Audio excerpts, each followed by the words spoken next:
காபாவை பார்ப்பதின் நன்மை. முகமது நபி ஸல்லல்லாஹு அலைஹி வஸல்லம் அவர்கள் அருளியதாக இப்னு அப்பாஸ் ரலியல்லாஹு அன்ஹு அவர்கள் அறிவிக்கின்றார்கள். அல்லாஹு தஆலாவுடைய 120 ரஹ்மத்துக்கள் தினமும் காபாவின் மீது இறங்குகின்றன. அவற்றில் 60 தவாஃப் செய்பவர்கள் மீதும், 40 அங்கு தொழக்கூடியவர்கள் மீதும், இன்னும் 20 பைத்துல்லாவை பார்க்கக்கூடியவர்கள் மீதும் இறங்குகின்றன. சுப்ஹானல்லாஹ். பைத்துல்லாவை கண்ணால் பார்ப்பதே இபாதத்தாகி விடுகின்றது.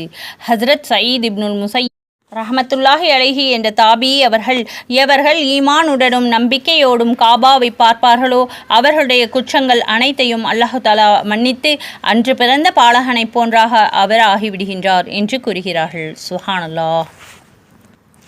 இதை பற்றி மேலும் பயான்களும் ஹதீஸ்களும் தெரிந்து கொள்ள ஹஜ்ஜின் சிறப்புகளை பார்த்து பயனடையுங்கள். மற்றவர்களுக்கும் பகிருங்கள். லைக் செய்து கமெண்ட் செய்யுங்கள். ஜஸாக்கல்லாஹு கைரன் கசீரா. அஸ்ஸலாமு அலைக்கும் வரஹ்மத்துல்லாஹி வபரகாத்துஹு வ மஹ்ஃபிரத்துஹு.